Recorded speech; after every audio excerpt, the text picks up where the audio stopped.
There we go, and I'll welcome everybody to another episode of Ballz in Your Face Marketing. Today we get to talk about the power of storytelling with none other than the ultra-talented and multifaceted Michael Hensen. Michael, how you doing? Welcome to the show. I'm doing well. Thanks for having me. Oh man, my pleasure. My pleasure. I love your stuff. I love the stuff that you've been doing. Before we get into the topic at hand, why don't you tell us a bit about your background, Hensen Creative, what you're doing now, etc. Yeah, so background, background, I pursued a pretty traditional career track. So I went to high school, went straight to college, got my degree, found out, the hard way that didn't really get me where I wanted. I had the mindset that I should be able to graduate and then be pretty much where my parents were when I graduated, which looking back is just crazy. So I got a job, went to work. It wasn't what I wanted. So I went back to school, got another degree, a graduate degree, thinking that would be the answer. And it wasn't. And so having not learned my lesson that time, I went back to school, got another graduate degree, thinking that would be the answer, and it wasn't.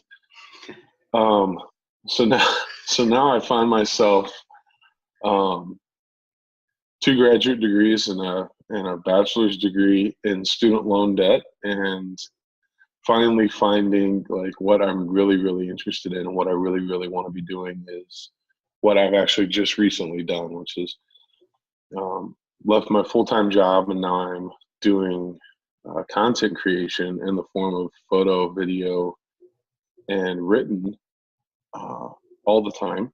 And then found another purpose in the course of that where I'm working to kind of put together resources and tools to help other people discover their stories and realize the power that they have in their story and bring that to bear on their life. So whatever that looks like for them. I'm not a pushy person that feels like everybody's got a life. Their life doesn't have to look the same as everyone else's. Yeah. So it's whatever it looks like for you and whatever gives you the most fulfillment and makes your life the most rewarding and enriched, then that's what I want to find, and that's what I want to help people accomplish. Cool. No, it's funny, interesting. A lot of sort of common ground in terms of the stories. I went to school, did a degree in psychology of all things, realized sort of midway actually, that, okay, I didn't want to do a career in that. Then ended up getting into marketing, but, back and forth in school, out of school. Tell me if you sort of feel the same way though. I mean, do you feel like, those were, detours off the right path, or that they all kind of contributed to who you are and what you're able to do today? Yeah. As much as I hate to admit it, I feel like they probably helped me grow into the person that I am today. Right. And I only hate to admit it because I've got a lifetime, like I mentioned it once already, I've got a ton of student loans that I get to enjoy probably for the next couple of decades.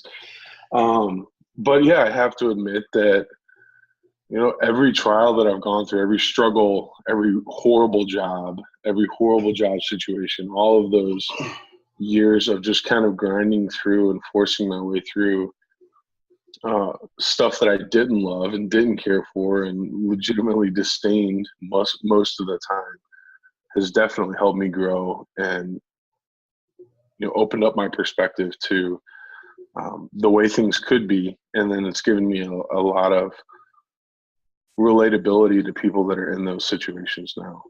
Right. So tell me a bit about also just, do you have a background in cinematography or anything like that? Because there's a clear sort of quality to the content, the videos that you're creating. Yes. So I've done photography for about 9 years now. Okay. Started off, I was always interested in it as a kid, but it was totally different then. It was, film or disposable, like those disposable cameras. And it was just like the novelty of taking pictures. It wasn't like anything great, but we adopted. And when we adopted my daughter, when we went on our trip, I got a camera and took and then just have been documenting her life ever since then, like any other parent nearly, but cell phone cameras even back then weren't that great. So that started the journey into photography. I've been doing that. I've had a wedding photography company for about 4 years now, and I've done a lot of commercial stuff. And then all of that kind of has transferred into video over the past couple of years. And so a lot of the quality and the mood and all that comes from the way that I shoot my photography. And then I've had to learn in order to translate that into the video aspect. But yeah, it's all influenced by what I've done photographically. Yeah. Cool.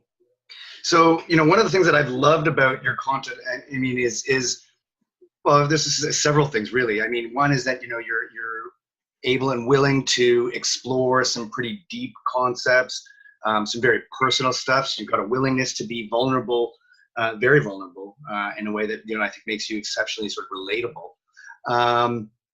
So tell me a bit about your thoughts and your sort of philosophies around storytelling and the power of storytelling. Why that's a big deal for you. Yeah, I think I'm doing a lot of research on it now, and it's interesting. And that's kind of a sidebar I could go down for a long time. But storytelling, my entire life, like I've been a writer. My mom has spiral bound notebooks where I wrote stories where I was this hero when I was in like 3rd grade. She's got notebooks full of stuff. And I remember some of the stories that I wrote where, I'm like this Rambo, ripped, like super fit, bad to the bone guy, saving people and ridding the world of bad guys. So even like that early, like telling stories, I think at that age, it was like an escape. It was a way to, augment my reality, so to speak, and be something more than I was. As I've grown up, I've come to recognize the power of story and that it does make us relatable. And it's something that when you look around, I kind of had a realization a few years back that, all of our lives are surrounded by stories. Everything we do, everything we interact with, from old school like newspapers to like commercials, and everything we interact with is based on telling stories. And a huge part of storytelling is conflict, whether you like it or not. And most of the time we don't like it.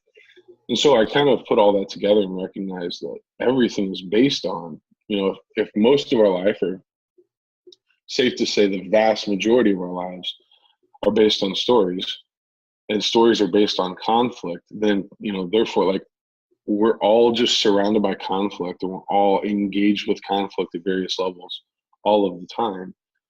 And so recognizing that and recognizing the power that we have to, change our perception for ourselves, and then be able to kind of control the narrative, so to speak, in terms of what we're trying to accomplish or what we're trying to help others accomplish, is really fascinating, because there's nothing else like it really. And, we're wired for it. Yeah. Oh, I couldn't agree more. I mean, I think storytelling is one of the pillars that give our lives meaning. We, and it's, I mean, we all, whether, you can't avoid it. Exactly. I think what is sort of what you're getting at. I mean, we all have at a minimum a narrative of our own lives. Right. And that's certainly something that, I'm a sort of a big advocate for this sort of movement towards going back to a more sort of stoic philosophy of life, really, which is, that, so for example, one of the sort of quotes or lines from that is,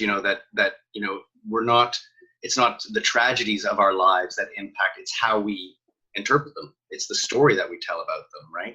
So I think you're right that it's just so important. And so, and then the other point that I think that's kind of cool that you're touching on there is conflict. And it's not just external. I think we are perpetually in conflict with ourselves, right? Yeah, definitely. So it's kind of interesting. So what are your sort of takes on approaches, strategies, tips for people in terms of telling a story? Yeah, so ultimately, it really comes down to who you're telling the story to. That's the first thing, because it's easy to just start telling a story and it mean absolutely nothing. We've all been subjected to pointless stories that we're left like, and I care because, right, you're left scratching your head. So I think, ultimately, if we're going to tell our stories, the first consideration is who we're telling our story to, first of all. And secondly, why do they care? Because so frequently we hear stories, or we're told stories, or we're forced to endure stories that don't matter to us. right, And so we have to, if I'm going to tell my story, I have to take into account that audience. I have to ask myself, why do they care what I'm going to talk about? What do they need to hear? And then I've got to make that connect. It's my responsibility as a storyteller to connect with my audience. It's not their responsibility. They start out owing me nothing. So I have to relate. I have to connect. And I have to get there very, very quickly. So understanding those things is the starting point. And then from there, it's a matter of just building in, stories or analogies and metaphors that connect with them where they're at. I think the biggest mistake people make when they're telling stories, or when they think I'm going to start telling stories in my marketing or in my personal branding, is that our default is that we tell stories where we're the hero, just like my third grade self, where I'm the hero. But if we're looking to impact people's lives, we have to kind of mess with that notion, and we have to realize that our audience is actually the hero, and we're like Yoda to Luke Skywalker. Yeah. We're the muse. Yeah. Right. So we're there not to be the hero for them, because if I'm trying to be your hero and you want to be the hero, then immediately we're not connecting. Right. And you're going to think I'm, arrogant or pompous or clueless. But if I approach it from like, you're the hero and I'm here to help you in your journey, that totally changes everything. And that puts the human nature, that concept of reciprocity, and it's what can I do for you? I'm helping you. And so naturally your response is going to be to engage with me and trust me, and that rapport is going to be built so much more quickly if I approach story from the right perspective. Yeah. No, man, that's an interesting take, and that's cool to hear, because I haven't really thought about it from that perspective. And it's true, that's certainly my observation of late, that, it's, again, and that's what sort of has drawn me to a lot of your content, is, again, that you've put yourself, there's a sincerity and a vulnerability that you've revealed. And exactly, I just think it makes it that much more sort of endearing to the audience. And I've talked a lot about this in sort of recent articles that I've written about that I think we're kind of hopefully starting to move past this sort of superficial presentation of self that we've seen on Facebook, especially, and other social media, where I think it was all new. So I kind of you understand it, sort of this, it's in the infancy, and people kind of presenting this, in a way, a narrative of themselves, like, look, here I'm happy, here I'm happy there, look at this wonderful meal that I'm eating, look, here I am in front of a fancy car, kind of a thing. And I blame that, actually, for a lot of in some regards, not exclusively, but in some respects, I blame that for the increase in depression, the increase in suicides, because people are looking at this and it doesn't match their internal experience. And I think right now, and this is what I'm finding, and maybe it's slightly exclusive to, or it's starting mostly on LinkedIn, is exactly that, this authenticity, this realness, this willingness to be vulnerable. And all of a sudden, I think people are just going, yes, like that matches how I feel inside. Now, now we're getting somewhere, and it's having this conversation. And I think it's brilliant. It's been fun to see. Mm-hmm. Yeah, for sure. I totally agree. Definitely feels like LinkedIn is kind of I've called it in other conversations like the anti-social media. Because it's literally, it is like a reset back to authenticity in a very refreshing way that we haven't seen on other networks yet. Hopefully we do, but we haven't seen it yet. Yeah, and it's funny because, maybe like just a year ago or 2 years ago, I was sort of saying, geez, LinkedIn I feel like they're getting outdated. Like they haven't evolved, they haven't innovated. But it's the people who have really, yes, I think a big factor of that is the introduction of video, which has allowed people to tell stories, and in a way that, allows them to do so, not just through the written word, but, because so much of communication is nonverbal, right? So that we can sort of see people's expressions, hear their tone, get to know people in a personal way. That it's had that impact. But again, it's really the users themselves, I think, that have turned it into this growth platform rather than just a job site, which is really fascinating. Yeah, definitely. Yeah. So any kind of tips or tricks or sort of shortcuts or any kind of ideas for people who want to get into storytelling? Yeah, I think beyond the knowing your audience and kind of reframing where you fit in the audience's perspective, the next part is, what are you trying to accomplish, right? So if you're trying to sell something, that's going to be completely different than personal branding. So if we're talking about personal branding and we're trying to help people embrace and tell their own story, like, again, it's super elementary, but you have to recognize that you have a story, right? And I've talked about that in the past recently. It's phenomenal to me how many people feel like they don't have a story. And you sit and talk to them for any length of time, and you quickly recognize that, like, every single person has a really powerful story. And I think, part of that is to your point earlier, that we've come to believe that our story is somehow inferior to the stories we see other people share, not taking into account that we're seeing a highly curated version of their life, not a authentic version of their life. And so recognizing that you have a story to tell, that you have something powerful to share, and then just getting comfortable with the idea of putting yourself out there. Because, going through my journey, the first part was recognizing I have a story. The second part was becoming okay with myself as I am. Like, even I started really in January of this year doing video, or February, and I can't tell you how close I was to not doing it at all, because I don't look like someone that should be in front of a camera in my mind. Like, I don't feel, even now, I still don't feel super comfortable. I feel like my life is a whole list of just enormous, if not failures, like non-successes, and so I feel like everybody has those things. Like, they don't, like, how many of us are super, super excited about the way we look?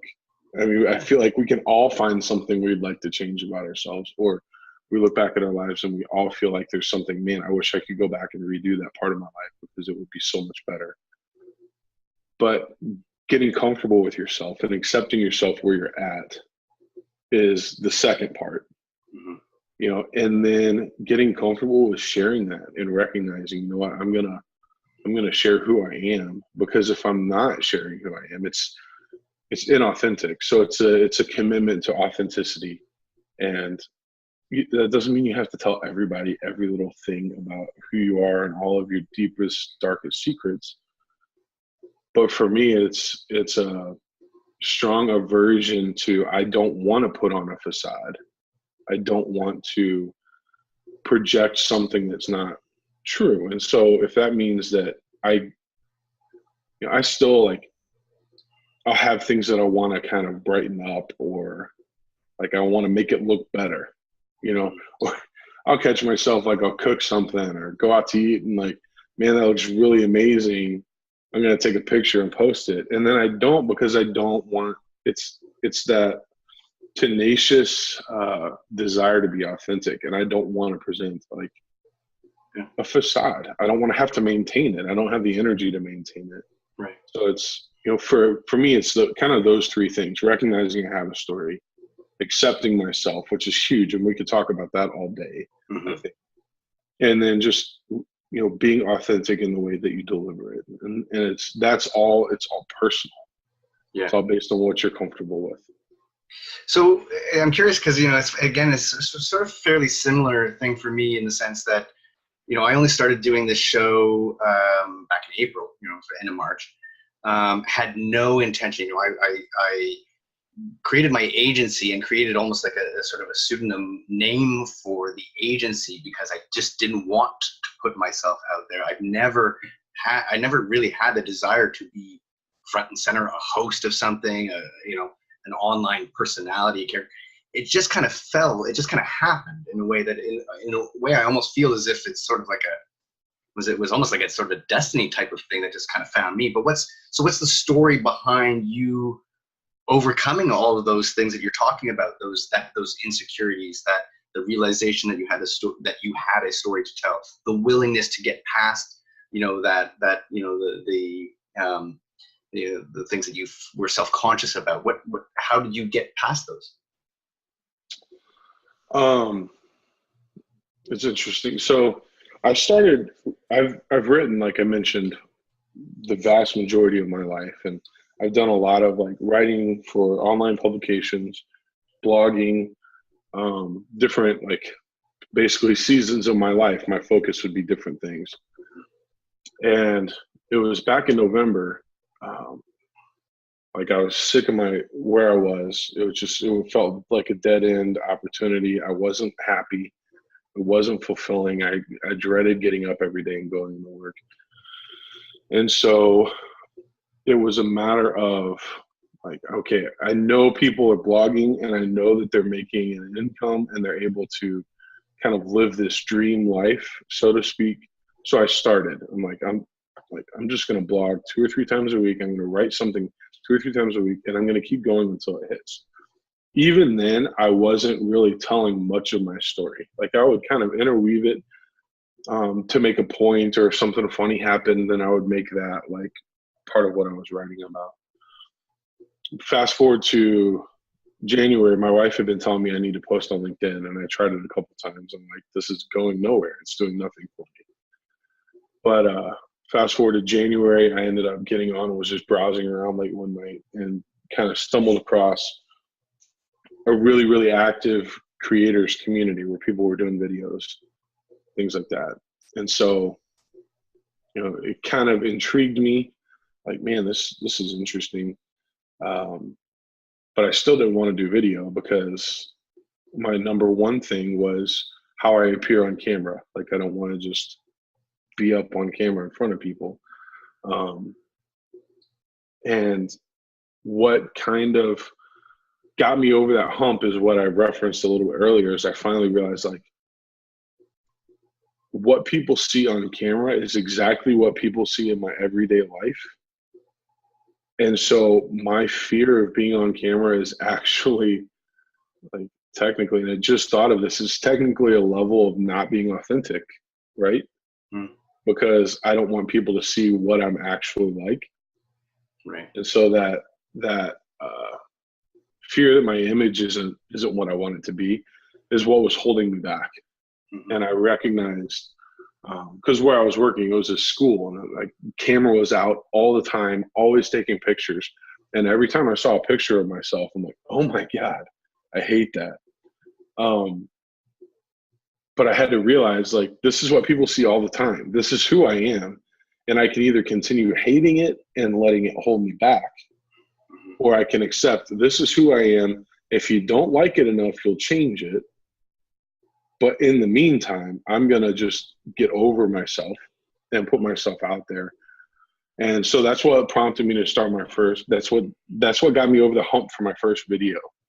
And then from that point, it was the encouragement and the comments and the the support from the community.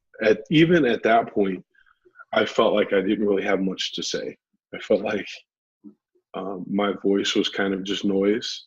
And it's been, since that point, it's been like the most incredible, humbling journey to recognize that what I have to say resonates with a lot of people, and it helps them through, similar situations. That's cool, because I was about to ask, okay, so what has your experience been? Because exactly that, I think there's got to be so many people out there that feel the same way that you do. I think, as you pointed out, I think everybody has something about themselves, their appearance or whatever, that they would want to change. I think, women in particular are very just, tend to have a fairly sort of high level of self-consciousness about their image and so on. So I think there's something, encouraging for other people to see your story and see exactly that, how your evolution, just that alone, the sort of the unfolding story, in a way, is, and in fact, that's what I'm finding with a lot of people on LinkedIn. So even for myself, there's been an evolution. It's only been since, like I said, since April. I see a clear sort of evolution and growth in what I've been doing. With every episode, I kind of feel as though I'm finding my voice more. That my purpose is being sort of better defined, and watching the same sort of thing for other people as they, comparing their first video to, whatever it is their most recent. It's kind of, it's just exciting to watch and see. And I'm sure for a lot of people, that story and what you're talking about will hopefully inspire a lot of people, I hope. Cool. So tell me a bit about where do you get your inspiration for a topic? What makes you, how do you come up with something? I'll come up with one that I just absolutely loved, which was so you did this one video where you started sort of, okay, you're going to start putting on makeup and so on. And then you just let it fail, just put on a hat. I love that one. That was one of my favorites. Yeah, I don't even know where that came from. I know it was hilarious. It was brilliant. I did it for that. There was that video competition, and there was like what was it? Like a beauty theme one day. Yeah. I don't know, and like I like wearing a hat because I don't have to fix my hair or mess with it. So it's a quick and easy fix, and so I think it just kind of came from every beauty video I think of is the makeup tutorials and stuff. And so right.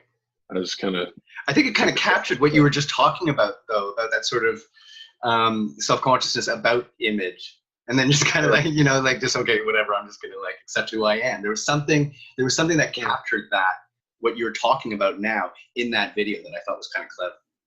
Yeah. Yeah. Cool. Yeah, so go. I don't know that I had a deeper theme. Mm-hmm.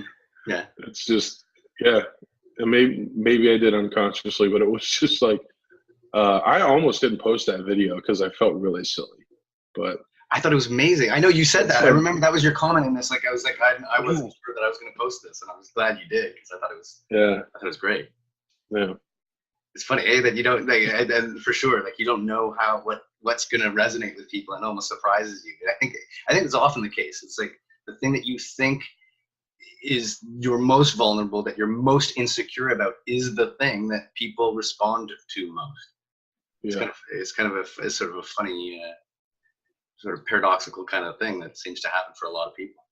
Yeah, I talked to another LinkedIn creator, And right after I got on LinkedIn, it was within the first week or two, we had a phone call, and he made the statement, Sean Mulroney, I'm not sure if you're familiar with him, but he made a statement about your biggest, your biggest vulnerability creates your biggest platform.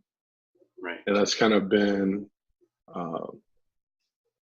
it's been bouncing around in my head ever since. And it's so true. Like and that's the thing I think with people that have had enormous tragedy or enormous difficulty in their life, a lot of times that tragedy or the trauma leaves them feeling very, very vulnerable.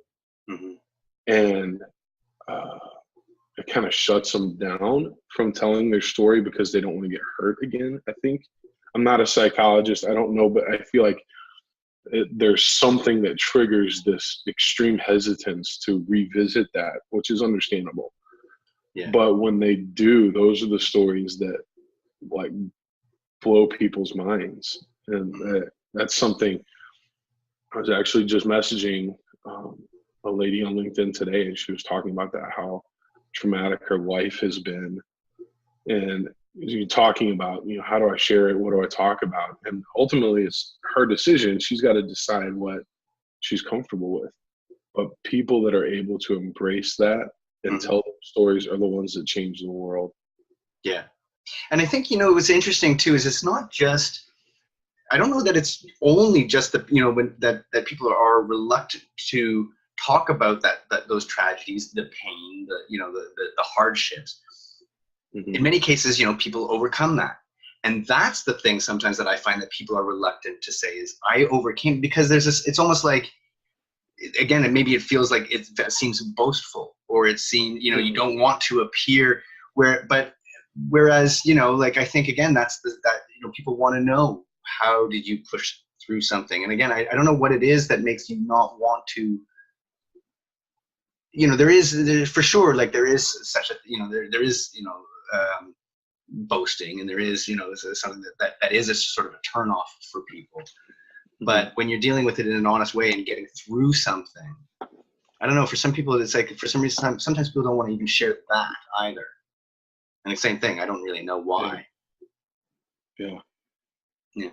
So would you say that there's a broader mission or message behind your content, or do you find yourself sort of gravitating towards a specific theme?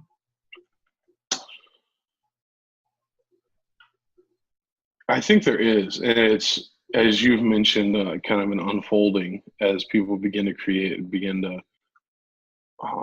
put themselves out there and start to tell their story, or to talk about what they're passionate about. And for me, it's gone from when I started in January, I would have told you no, like I have no idea. I'm just, talking about life lessons and things that I've come across. But more recently, based on the content, or not the content, the comments that I get on my content, the messages I get, and direct messaging, the phone calls that I have, and the conversations that I have with people, is all starting to kind of crystallize into a direction and a purpose. Because my content hasn't had a specific purpose. It's been, what my life, like these are the lessons I've learned, or these are the struggles that I'm having right this second that I'm working to overcome. And here's how I'm trying to overcome it. This is what I'm doing to overcome it. But, telling stories and being able to capture and crystallize and tell your story is something I've been doing for so long that I forget that it's not natural for many people, or there are life experiences or just a lack of doing it that makes it more difficult for others to do. And so for me, my purpose at this point that's kind of crystallized through these past few months is that I want to help others recognize that they have a story. Back to our first couple points. Mm-hmm. I want them to recognize that they have a story, and I want to help them tell it, help them uncover it. and give them the tools and the resources they need, because I think once people start doing that and they start engaging with their story and they start engaging with their creativity, whatever that looks like, because that looks totally different for some people than it does for others. But once people start to do that, life is so much different. Once you can accept yourself and you come to grips with your story and you start to share it, it's totally different. It's empowering and it's fulfilling, and life just takes a whole different turn. I mean, literally through telling my story and what I've been able to accomplish here on LinkedIn, like, it's not just connecting with people and telling stories, but in my own life, like, I've gone from super cynical, I used to throw around the term disenchanted all the time. Like, I'm so disenchanted with life right now, because it was just, everything was a shade of gray. It was brutal. I was bitter. I was depressed. It was horrible.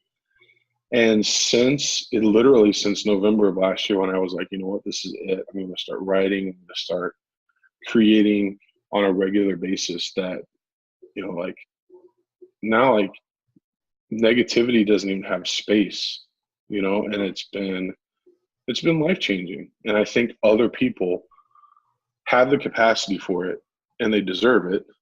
And that's what I want to help people accomplish. That's amazing, man. Because you know what I mean. I think that's, again, that goes back to my sort of observation of this sort of epidemic, like I was talking about earlier, about sort of epidemic of depression, this rise in suicide rates, at least in the United States. I don't know whether that's true for us here in Canada, but I imagine so. And I think you're touching on a couple of the sort of core issues there. One is, again, this sort of disenchanted feeling, or this sort of disenfranchised feeling that a lot of people feel excluded from society in a way. And what I think is the point, not so much that you're saying this, but I think it really kind of crystallizes it, is a purpose, right? Like our life meaning. And this goes back to why I'm sort of big on this idea of a movement of meaning, that, that we get past this superficial presentation of self and back to what are the things that give our lives individually meaning. And we all have one. We all have a purpose and value to offer. And the more that we become aware of what that is and what we, then that purpose exactly is just, exactly, it just fills your life. An interesting study, I remember watching this documentary years and years ago, right, where they found two regions of the world where they had the highest number of centennials, people who lived past 100 years old. One was in Japan, I think, and one was in Italy. And there were a couple of factors that they said, okay, well, what is it that is causing these people to live so long? And part of it was their diet. In Japan, they had all these, vegetables that they were eating that had lots of antioxidants. The Italians were eating very sort of locally grown, fresh foods. So diet was a part of it. But I think that one of the biggest factors for both of those societies, both of those cultures, was that the family was very important. The elderly had a role within the family. They had a purpose. And that is what sustained them for longer. When you have a purpose, you want to live. You sort of get filled with a life energy that, and for sure, that's something too that I've been sort of talking about. That I think it's important for people to start to become a lot more aware of the story that we're telling ourselves constantly, because we are constantly telling ourselves a story. And to catch ourselves in those negative feelings and change the narrative inside, because when you can. And I think that those stories that we tell ourselves become sort of self-fulfilling prophecies, right? When you start to blame the government, society, your employees, your boss, your whatever, and this is, and then you keep basically telling yourself, well, shit's just going to keep on happening. Shit just happens to me. It's just, I'm just unlucky. I'm just whatever, and then in a way, you have this negative outlook. You have this negative energy that you project. You're slouched, and then you become sort of a turnoff in a way to other people, because who wants to be around that energy, that, right? So like I said, it fulfills itself. And it's funny how exactly, like, I think there's something very, yeah, like important here, but it goes beyond storytelling, but in the sense that, like, again, that's just about the human experience. And that's what I find very interesting about the stuff that you talk, that I think there is a deeper message in a lot of your content that I'm drawn to. And it's really a story of the human experience, mm-hmm. which is what I've loved watching. Yeah, it's true. It's that's something I think about a lot, is, and I look at my life this way, and I'm still working through it, is, if my life were a book or a movie, like, what do I want it to be about? And I think so frequently, human nature is safety driven, right? And I'm actually reading a book. It's The Origins of Story, and it's like a play on the origins by I just forgot his name. Darwin. There it is. Yeah, right. Yeah. And it's talking about how stories have been a part of our species, like they're ingrained in us, and like, part of what drives us to be accepted by people and to want to be part of something, and so it makes us play it safe and not do things that others look at and think are crazy, is that pack mentality. Like, it's safer to be plugged into a group of people, right? Mm-hmm. Because historically, that's what's helped people survive. The loners don't survive, right, for long, right? But these days, like, we don't have to worry about that so much.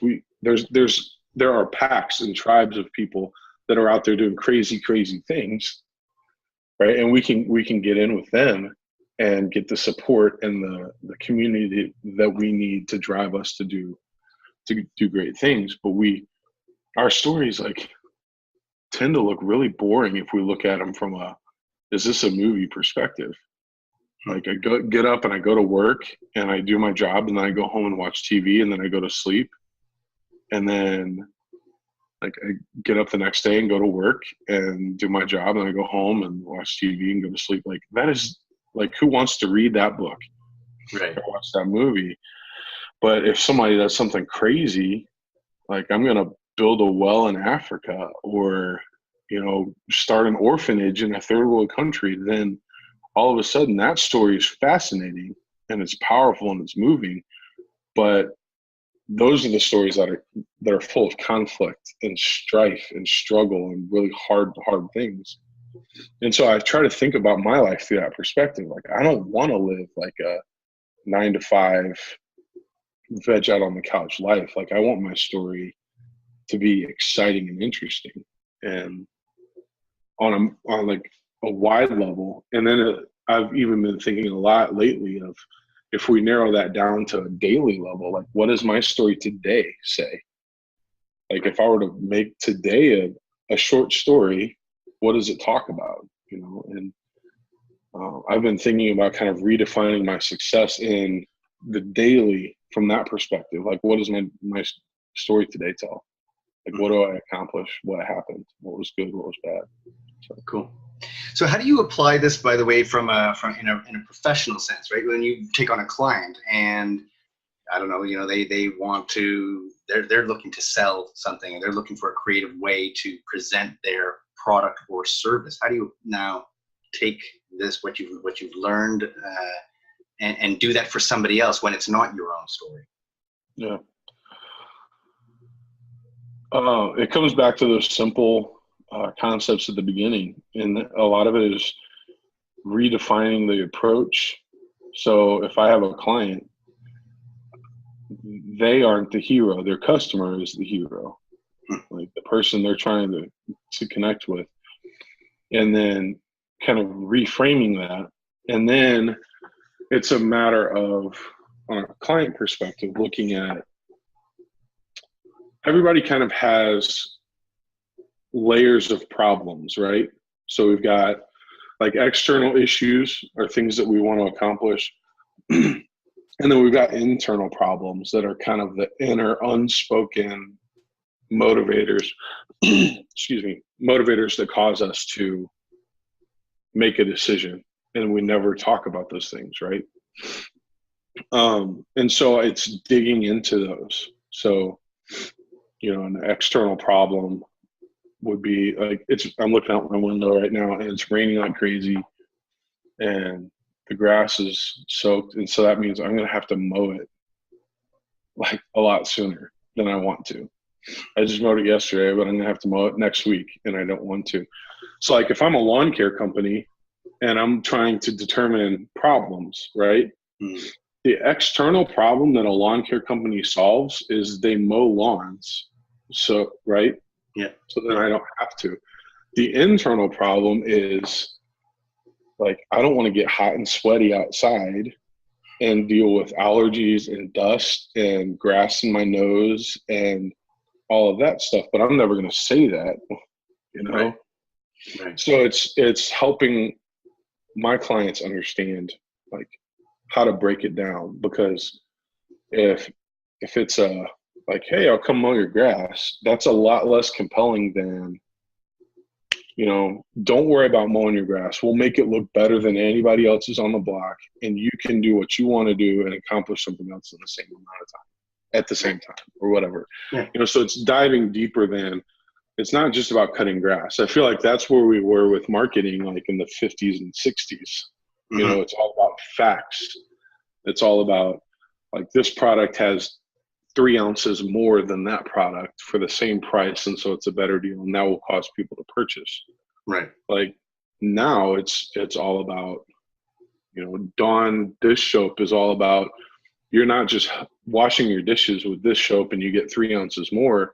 It's, you're supporting a company that goes out and cleans up oil spills. And so like it's getting a little bit deeper, and it's connecting with us on a deeper human level than a day-to-day, the mundane stuff of life level. Yeah. No, that's interesting because, you know, I mean, you know, obviously, you know, the show is a sort of a marketing and sales focus.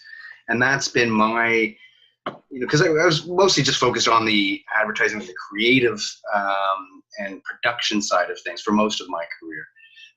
It hasn't really been, sales has never been a big thing that I necessarily enjoy to do, but it's something that I've had to learn to do and become better at in, you know, running my own business. And what I've learned to do is to dig a little deeper. And I think, again, this touches on what your point is. You know, when people say, you know, so I'll say, you know, what is it that you're trying to achieve? And there's always this sort of surface level of, well, you know, we want to make more money, or we want to, you know, I want to, you know, be able to hire X number of people or something. There's some real kind of more sort of practical business objective. But if you start saying, well, you know, start asking the question, well, what's that going to let you do?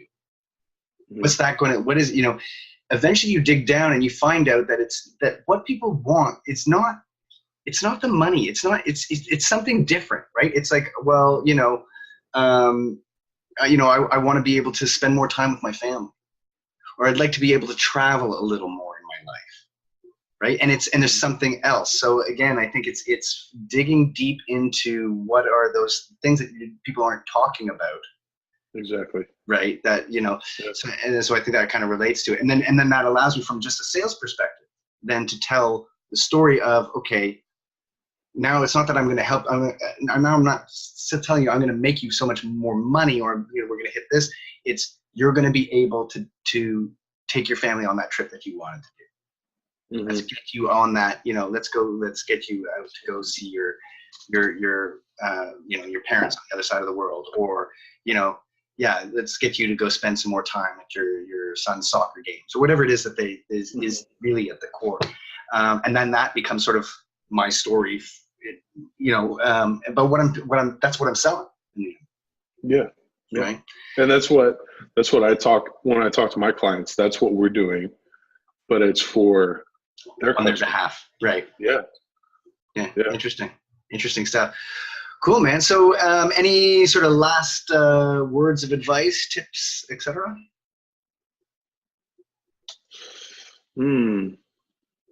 No, just my recurring message these days is just, like everybody's got to accept that you're enough, that you're, it's just that self-acceptance thing is huge. And so if people are struggling with that, I feel like that's step one. And just encourage anybody that's listening to get on that train, and do it, and just accept that you're enough, and everything changes from that point. Yeah. Awesome, man. Thanks so much for coming on the show. This has been amazing. Lots of fun. I've enjoyed talking to you a lot, man. You as well. Appreciate it.